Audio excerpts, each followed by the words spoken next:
Shalom, shalom, shalom à tous. Soyez bénis dans le beau et précieux nom de notre Seigneur Jésus-Christ. Nous sommes là encore pour partager une parole que le Seigneur met à notre cœur avec vous. J'ose espérer que cette parole-là nous fasse du bien. Amen. Mettre Moïse sur l'eau. Bien aimé, cette expression est très peu familière. Je crois qu'on ne l'entend pas comme ça. Et moi-même, la première fois que je l'entends, c'est ma maman qui en parle. Alléluia. Et bien des années plus tard, je suis en train de méditer la parole de Dieu dans le livre d'Exode, le chapitre 2. Et je rencontre cette expression. Nous allons donc lire la parole de Dieu dans le livre d'Exode, le chapitre 2. Le verset 1er jusqu'au verset 6. Amen. Un homme de la maison de Lévi avait pris pour femme une fille de Lévi. Cette femme devint enceinte et enfanta un enfant. Elle vit qu'il était beau et elle le cacha pendant 3 mois. Ne pouvant plus le cacher, elle prit une caisse de jonc qu'elle enduisit de bitume et de poire. Elle y mit l'enfant et le déposa parmi les roseaux sur le bord du fleuve. Alléluia. La sœur de l'enfant se tint à quelque distance pour savoir ce qui lui arriverait. La fille de Pharaon descendit au fleuve pour se baigner et ses compagnes se promenaient le long du fleuve.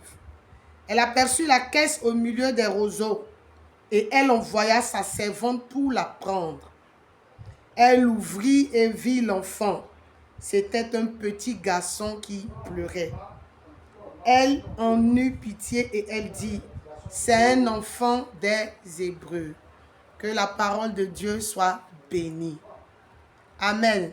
Mettre Moïse sur l'eau. Bien-aimé, la naissance de Moïse se passe dans des situations vraiment difficiles pour le peuple d'Israël. Quand Moïse naît, le peuple d'Israël se trouve esclave en Égypte. Et donc, les Égyptiens, qui à cette époque-là représentaient les maîtres pour le peuple d'Israël, commencent à constater que le peuple d'Israël est en train de devenir grand. Ils commencent à voir que le peuple d'Israël croît et que le Seigneur bénit le peuple d'Israël par des naissances. Alléluia. La Bible dit dans le livre d'Hébreux que les enfants sont un don de Dieu. Heureux ceux qui en remplissent leur carquois. Bien-aimé, si le Seigneur te donne d'avoir une grande postérité, c'est une bénédiction de Dieu. Et sois-en heureux. Amen. Et le peuple d'Israël était heureux en Égypte parce qu'il croissait. Par contre, les Égyptiens n'en étaient pas heureux. Ils ont commencé à voir le peuple d'Israël comme une menace. Bien-aimés, plus vous êtes nombreux, plus vous avez la force. Plus vous êtes nombreux, plus vous pouvez faire de grandes choses ensemble. Et c'est cela que les Égyptiens avaient compris. Et donc, il fallait arrêter la croissance du peuple d'Israël. Et le pharaon du temps va décréter une nouvelle loi. Et cette loi-là va à l'encontre des naissances dans le camp des Hébreux. Et donc, tous les fils qui naissaient chez les Hébreux étaient mis à mort par le pharaon ou ses gardes. Amen. Et c'est dans cette époque-là que Moïse trouve la vie. La Bible nous dit que l'enfant était beau. Moïse était beau. Amen. L'enfant, c'est une grâce, c'est une bénédiction. Et la naissance d'un bébé est un sujet de réjouissance pour tout le monde. Amen. Mais souvent, ce n'est pas pour tout le monde. Et pour la famille de Moïse, sûrement, c'était compliqué. C'était compliqué dans la mesure où il y avait un ordre, il y avait une loi, il y avait un nouveau décret. Amen. Et Moïse, qui était né, aurait été mis à mort si Pharaon avait eu écho de sa naissance. Il fallait donc tout faire pour ne pas que Pharaon sache, apprenne la naissance de Moïse. Et pendant des mois, la maman de Moïse a pu arriver à cet objectif-là. Et donc, personne ne savait que Moïse était né. Bien que la naissance de Moïse était un sujet de joie, mais cela représentait également une menace, un danger pour sa famille. Et la maman de Moïse avait pris conscience de ce fait-là. Elle savait que Moïse ne pouvait pas demeurer à leur côté, aux côtés de sa famille, parce que c'était compliqué.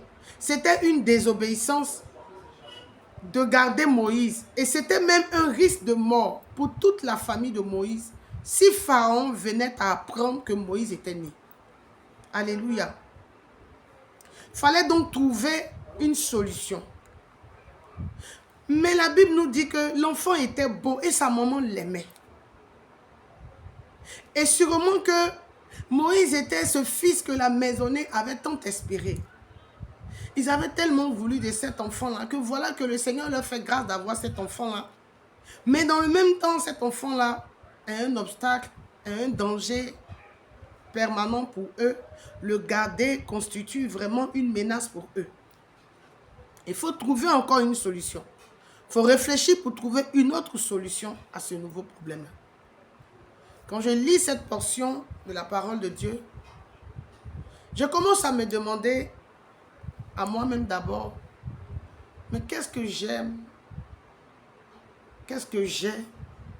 Qu'est-ce que j'ai tant espéré avoir? Qui représente aujourd'hui pour moi une désobéissance, qui peut représenter une menace sur ma propre vie, qui peut représenter une menace sur ma marche avec le Seigneur, qui peut même m'éloigner de la main de mon Dieu. Qu'est-ce qui représente un Moïse pour moi aujourd'hui? Bien aimé, je me suis demandé cette question. Et je veux aujourd'hui vous la poser à vous également. Qu'est-ce que vous pouvez aimer, mais que vous êtes obligé de garder secret, comme Moïse? La maman de Moïse l'aimait. Il était beau. La chose que tu caches secrète, elle est sûrement belle, mais elle est secrète. Je pense qu'à cette interrogation-là, nous répondrons très prochainement. La tenue que je porte nous vient de la boutique Mère-Enfant. Alléluia. Le foulet également et tous les accessoires. Nous allons laisser le numéro WhatsApp de notre boutique dans la description de la vidéo. Et au besoin, vous pouvez nous contacter pour vous procurer nos belles tenues traditionnelles. Sur ce, shalom chez vous et que Dieu nous garde jusqu'à la prochaine vidéo.